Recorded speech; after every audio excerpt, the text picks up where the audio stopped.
maybe than the third floor or something like that. But other than that, the square footage and all that other stuff will be the same. So there's a lot of comps. And if there's nothing in that building, where would they go?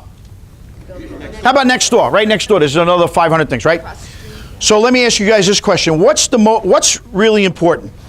Is it length of time that something's sold or proximity to the subject property? So is proximity? Okay. So hold on. Proximity is the answer I have here. First name? Debbie. Hi, Debbie. How are you? Good. Debbie, would you like to put $1 on your answer? I paid out a few dollars already. Yes. All right, let's see your dollar. I don't know if I have any, but hopefully I do. You can't gamble if you don't have. I do. I'm saying that's an incorrect answer, but I'm going to learn from the appraiser here. Now look, time is more important. Distance would be second, in my opinion. Why? Because let's say this is my house. You have a house next door, identical in every way, but it's sold 30 years ago. Can we use that value? But you got a house that's a quarter mile away that sold yesterday. Which is more important? Oh, you will, huh? Okay. All right, that's what I like. I like the fighting spirit. All right, I like that. By the way, I don't want you guys to think that you lost $1 if you gamble with me. I want you to think that you invested $1 in your education. Because think about this for a second. If you're out there working with your customers, your clients, right? Whoever, and you're talking to them and you give them an answer, just because you're confident doesn't make it true, right? And if you say anything to them, what are they hearing? Whatever you said, right? And they're going to hold on to that. So if you gave them wrong information, that's going to come back and bite you. Would you agree? It doesn't always, but it could. So I like the fact that you're confident about it and everything like that, but I want you to think that you invested $1 in your education, because when you learn these things and it costs you $1, you pay attention, and you're working on deals that are going to make you $5, $10, $15, $20,000. Would you rather gamble $10, $15, $20,000 on a deal because you said something and it wasn't right, or $1? Do the $1 here and go make that $15,000, $20,000 on your deal. Fair enough? All right, good. So if you're in a residential area, urban area like Manhattan, you're going to be, we'll call this urban, and let's just say blocks. It's really not a long distance, right? So next from an urban area, what do we have? Suburban. How far? Half mile? Mile? I'm hearing a lot of different answers.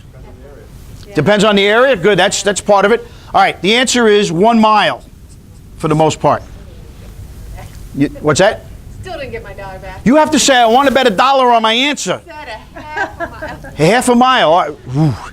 Okay, 1 mile. All right, now here's what happened. Somebody said, what about the area? Who said that? What's your first name? Lou. Hi, Lou. How are you? Good. Tell me about what you're thinking. Well, Manhattan, for example, is very populated. I mean, if you go to where I live. Yeah, we're talking blocks in urban areas, right? Because you don't want, the neighborhoods really can change a lot, right? But let's go with a suburban area. 1 to 4 family homes. Suburban areas, you're going to have a lot of development where it's the same house. Right? Yeah, you have that. Also, what about, this is our house, right? We got the 1 mile. What happens if half a mile from the house, you got railroad track over here, right? And over here, it's industrial. Right? So you have industrial, you got cement factories and everything. Are there homes over there sometimes? 3-bedroom, 2-bathroom house, our property. Built 10 years ago. Same house built 10 years ago, identical to our house. Will the appraiser use that? No. It depends, but for the most part, they don't probably want to use that one. Why? They want to find other ones that are in residential neighborhoods, right? So they might go out 1.25 miles, and they'll make a notation of that. As a loan officer, how many people here have been in the lending business? Just me? Okay. What's the number one thing as real estate agents that you guys look for on an appraisal? Price. The value, right? That's what we look for, right? Boom, what's the value? And I used to think, And repairs. see, now you're going deeper. The first thing when I got into business, did it come in for $600,000? We're good. And then I used to hear the underwriter go, Oh, you got a problem, Doug. What problem? It came in for $600,000. I didn't know. I only owned one house prior, my own house. And all I did was just sign the documentation. I didn't know what's my payment going to be. I was like everybody else. But if you go deeper into it, they make notes. Here's what needs to be repaired. This got to be done. Now, you have two types of an appraisal. Well, two types of appraisals that are done. You got conforming, conventional, right? And we have FHA. Which one costs more? FHA. Why? It's more detailed. Why? When we do an FHA loan, who do we answer to basically? Government. We answer to HUD. Housing and Urban Development, FHA, which is the Federal Housing Administration, is under a division of HUD. They're the ones that give us the guidelines on those loans. And there are people, when you're talking to your customers, right? They'll say, well, why is it so expensive and why is there extra stuff to do and all this kind of stuff? Are there sellers that get upset that there's going to be an FHA appraisal? Yeah. They do. And what's your name? Like rice-a-roni. Risa, R-A-Y-S-A, Risa, okay. Like rice-a-roni, okay, Risa. Why are the sellers upset? The deal may done, actually. The deal because it's an FHA? Yeah, because they will request repairs. Because they might request repairs. All right, so how many people think that's a bad thing? I personally, that's too funny. I don't want to tell you who raised their hand. I personally think it's a good thing. I'll tell you why. Look, a lot of people say a lot of things about the federal government. Oh, this is bad, that's bad, you know. But they do have some good programs and good things that are out there, right? Here's why they require these kind of things. They want the people that are buying the house to move into a house that is safe up to a certain minimum standard. Is that a good thing? It's a great thing. So, I'm selling my house. I don't have handrails going to the basement. That's probably the number one thing that comes up on FHA appraisals. Chip paint. Chip paint. Is chipping paint really a problem? It depends, right? If the house is built when? 1978 or prior, right? Is it really important to check for lead paint? Yeah, anybody follow what's going on with New York City, NYCHA, the head of NYCHA Housing? She's going to be in big trouble. She signed off that 55,000 homes were checked for lead-based paint in the New York City Housing Authority, and it wasn't. She's in big trouble under de Blasio's administration. Why is lead-based paint a bad thing? Because children will eat it. Sweet, and they get brain damage from it, right? Do we want that? No. So an FHA appraisal, if I'm appraising your house and I see that there's paint chipping, peeling, even on the outside windows, it has to be fixed. All right, so 1 mile in a suburban area. What about in a rural area? It's basically 5 miles. Now we'll talk about the 3 different types of appraisals in a second. The ones that we do here, if you're doing 1 to 4 family homes, that's called the comparative, sales comparison. That's what we use 99.9% of the time. Sales comparison approach. The reason why we say comps, it comes from comparison. What's your comps? What's your comparables? Fair enough? So we're going to compare our house, and years ago, it used to be like this. If I have a house that's worth $800,000, the appraiser used to go out and be able to find 3 homes that were more money, 1.2 million, 1.1 million, and make the adjustments. Well, they changed that rule. I'm going to say maybe about 10 years ago. They have to do something called bracketing now. So if the house is worth $800,000 and they find a house that's $700,000, they find 2 that are more expensive, 1 that's less.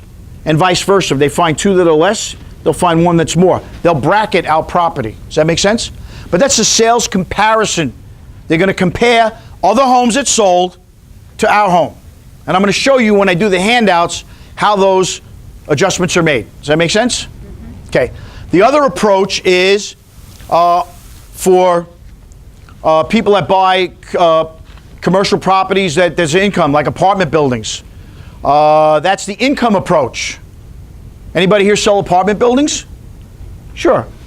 You get you ever look at the appraisals? They look at return on investment, all that kind of stuff, right? How many properties? What's the vacancy rate? All that stuff. We don't have to do that on a one-family house, right? I know. Rebecca has 200,000 hours of training in this field. I have, a couple of hundred. So even though we don't really look at that, in the 20 years I'm in the business on the residential property, unless it's a two-family or something like that, but even then, if we know what the current rent is for that property and we're using 75% of the income to qualify them, we know it's going to, the reason why we use 75% is because we know sometimes it's going to be vacant, but it's not an income-producing property. We didn't buy it for that reason. We're owner-occupied, unless we're buying it as an investment. It's a different story. And then the third one is... Question, what was the second one again? The second one is, what was the terminology I used for it? The income approach. And the third one is the cost approach, right? So that's on unique properties. Like, let's say over here you have a hospital. How many hospitals do you have in the area that you can compare it to? So basically they're going to say, well, if this was to burn down and we had to replace it, how much would that be? We don't really use that in what we do. Now look, there are different levels of being appraised. There's certified residential. Don't write that down. Don't worry about it. There are appraisers that do very large things like shopping malls and things. Do you think they get $475 for their appraisals? No, they get $500 for those. They get a little more. So a lot of these things are very important. Fair enough? All right. So Rebecca, hi Rebecca. And I forget your friend's, I'm sorry? Would you come up for a second? Carol's like, oh, I'm not doing this. I'm not getting paid. Carol, I got you.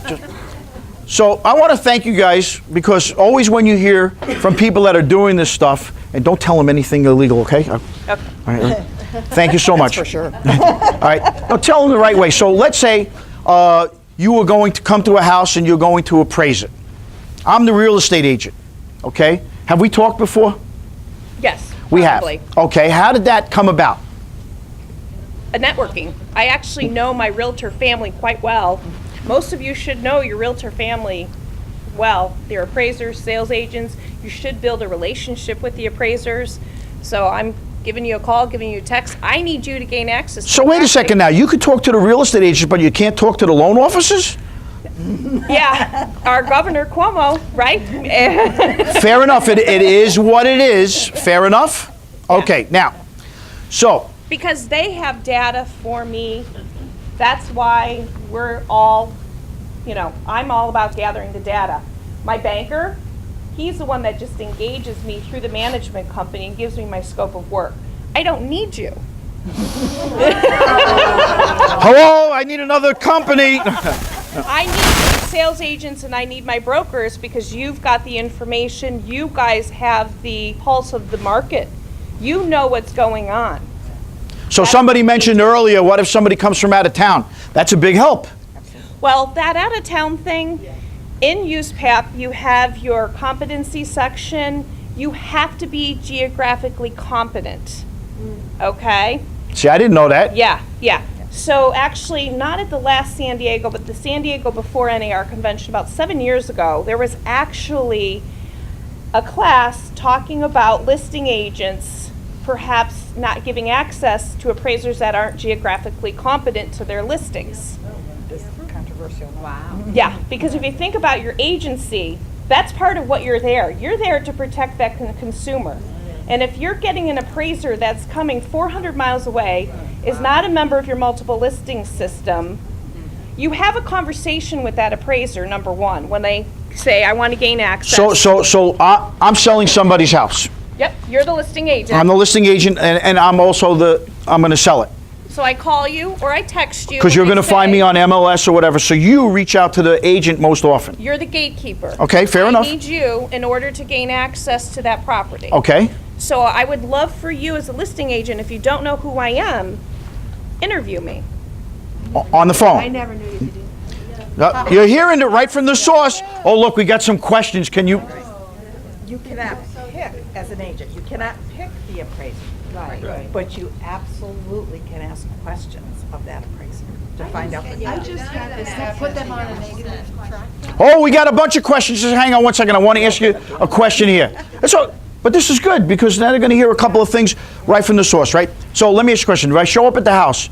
Do I bring donuts, coffee, and $500? I don't do grain, All right, no grain. so bring some nuts. So, all right, fair enough. But look, don't do anything that's underhanded. Don't try to do dumb things.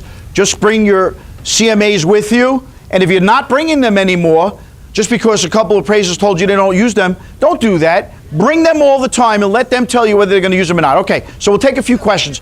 Yes? If they are not geographically competent, what recourse do we have to deny them access? I got this. Okay. I got this. Am I the BIC? The bro in charge? So I have questions. She was setting me up there.